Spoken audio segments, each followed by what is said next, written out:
Good. Welcome to the next session on IPCP, our coaching pathway. The next one is running now in February 27 next year. These videos to support you in understanding why you should be joining that.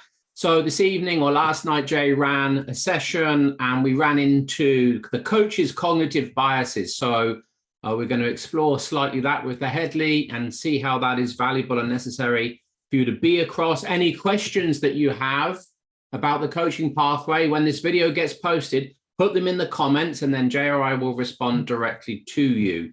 So Jay, cognitive biases from the coach perspective, what are you discovering? Not so much what I'm discovering.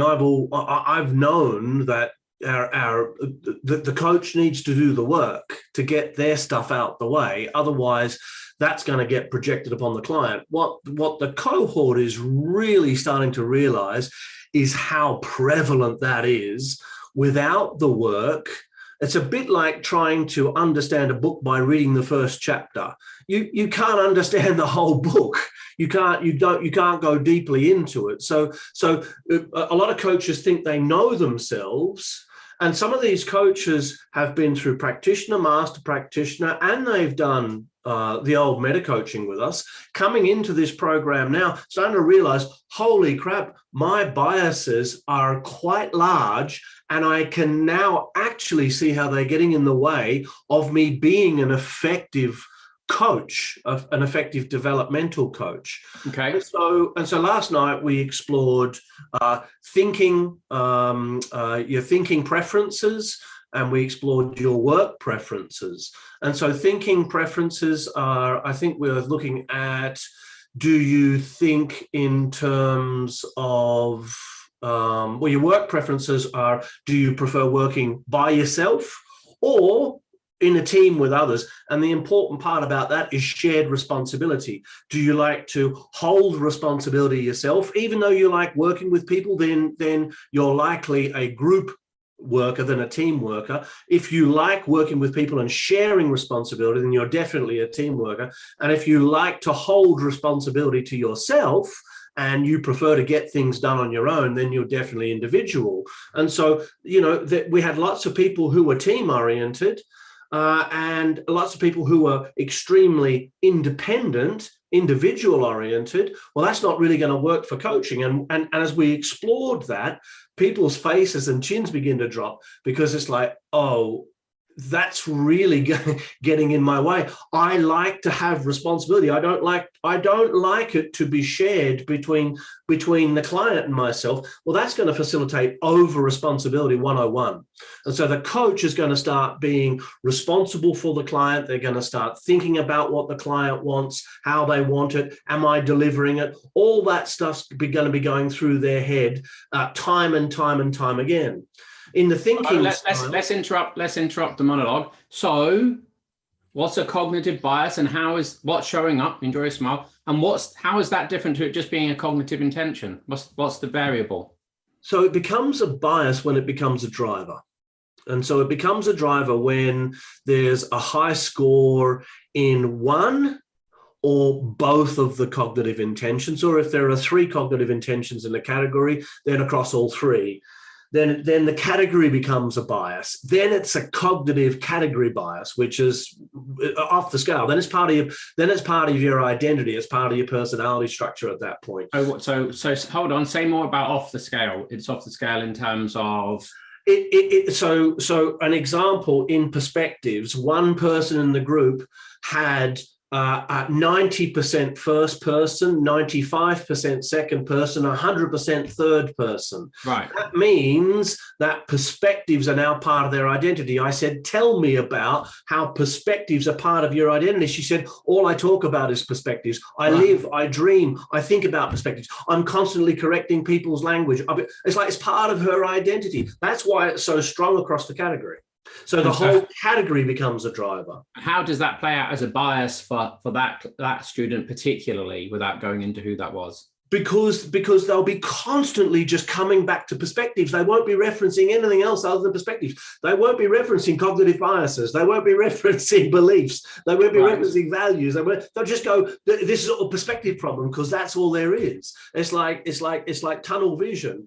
And so suddenly, well, that's your perspective, in his or her relationships, primary relationships. Well, that's your perspective, sweetheart. It's not my perspective. Can you hear how subjective that is? They're getting into arguments over whose perspective it is, because it's part of the identity structure now. Yeah. And so the bias is what, though? The bias is a category bias. Right.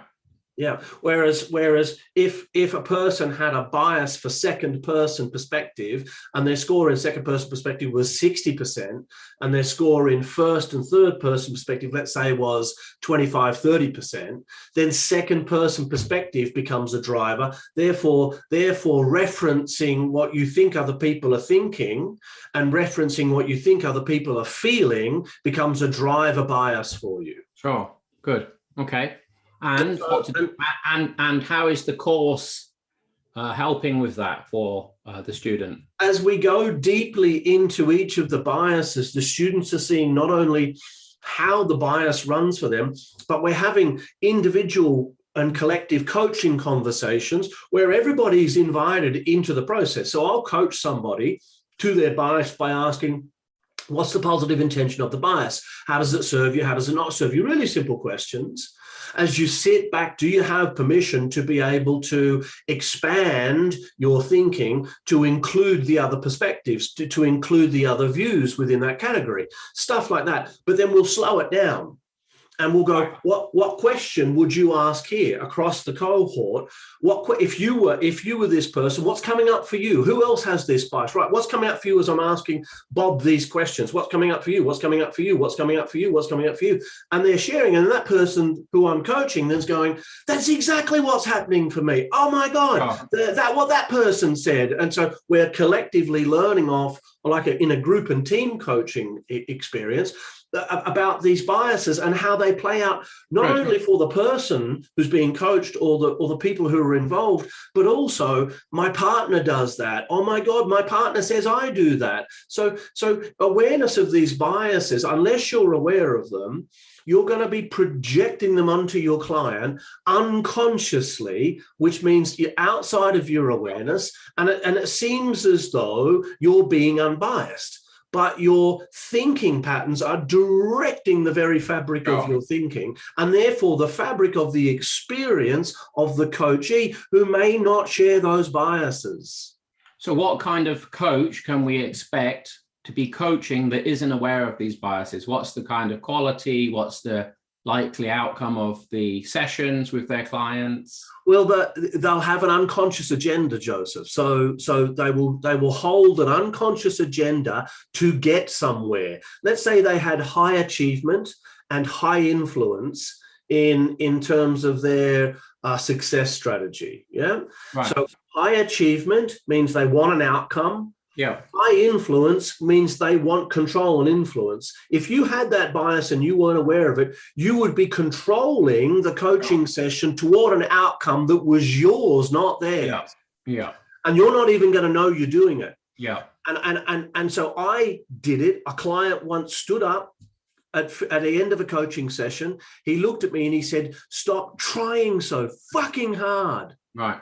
He left and never came back. It was the lesson for me that I was holding an agenda. It took me about 2 years to see it, but as I just held on to that, held on to it, it came to me like, that's what was going on. Here's me driving the session with my biases. That kind of thing's going to happen. So as you can hear from our sharing here, we're very keen and we are very invested in making sure that as a coach, and particularly as an accredited coaching room coach, you're across a really clean, pure, and systemic approach to coaching. If that interests you, drop your questions in the comment section, or just really easy, come book on the course for next year, see Harriet. That's it from us. Till next time.